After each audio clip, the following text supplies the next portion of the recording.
Hi, how you doing? And welcome back to another video from Average FPL. What we've got today is a bit of a bonus video. So please, if you're new to the channel, like and subscribe. Appreciate all the support. And what I'm going to do today is just show my final team. I did a video earlier in the week, which was what I thought was going to be my final team, but I've actually made 4 changes since then, and I think that's too many to not put out another video and just show anyone that's interested what's going on in my team. So the changes that I made from the last team was initially I took out Dan Burn and Mason Mount, and I've brought in Trent and Andreas from Fulham, Andreas Pereira. I think that's a lot better for my team. I always, I like Mason Mount, but sometimes he doesn't start and he doesn't always contribute. So the way I'm thinking is, how can you recreate points? So I know you probably shouldn't look at it as a combo, but for me, Trent, you score about 200 points. So that's really, could I get 200 points out of Burn and Mount potentially? But then I've also got Andreas in, and he is obviously cheaper than what I've got. I've actually moved down from Mount. Mount is 8 million, Trent is 7.5. So when you compare them side by side, you think, well, Trent's cheaper and I can save zero point 0.5 million, and that helped me upgrade elsewhere, which I'll go into in a second. So I think that's a really good call. I think Andreas on my bench, he will play for Fulham, which is fantastic. At 4.5 million, he can come in when needed, when the fixtures require, and he just rounds out my bench a bit more. Another double change I made afterwards, the day after making those two changes, was I took out Mitrovic and Anderson. Now, I'm really high on Mitrovic. I think he could be one of those surprise players, and I wouldn't be shocked if he scored 15 goals this season. But his fixtures initially to start the season aren't great, so there's still that scope to get on him after a few game weeks and not miss out. I've saying some people fear of missing out on Haaland and De Bruyne and Salah. I fear of missing out on Mitrovic, and it's just ridiculous, really. And that's something that I've got to move past in terms of my fantasy league strategy, in getting hung up on players that haven't really proved much in the past in the Premier League.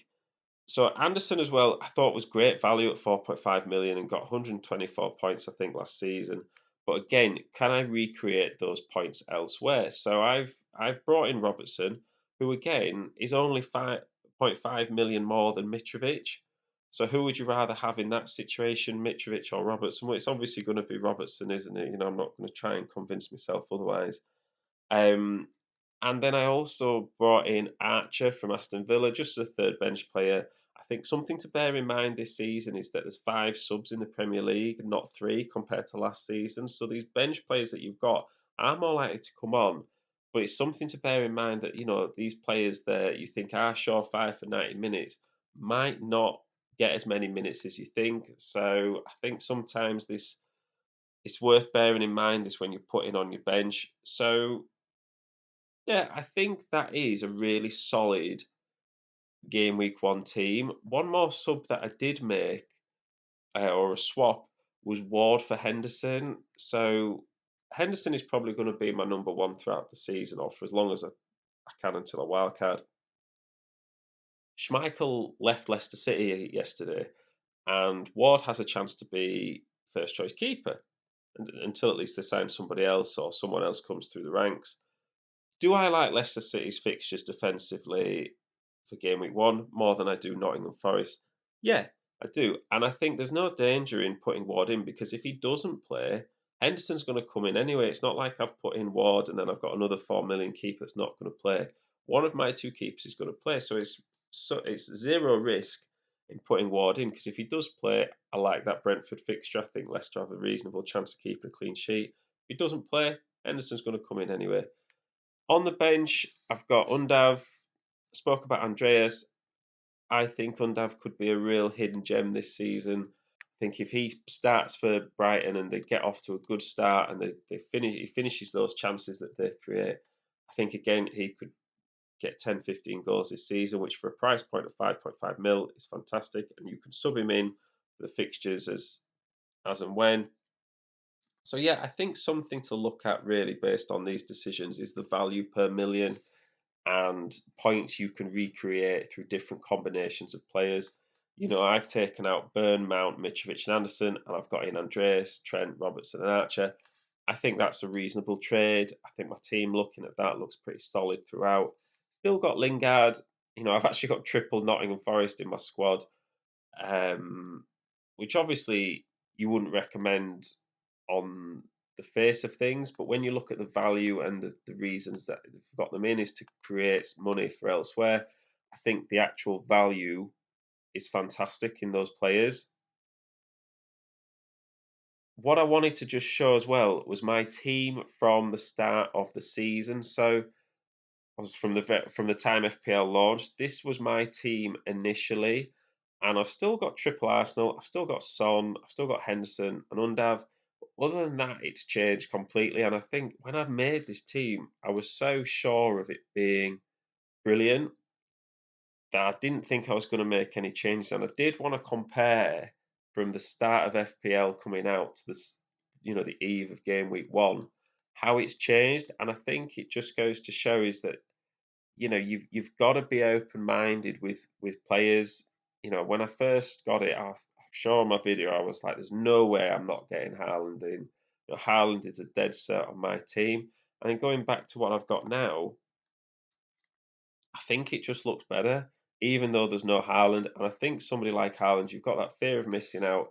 But really, I also think if he doesn't score against West Ham, I think some managers are going to start hitting the panic button a little bit. I don't think you should.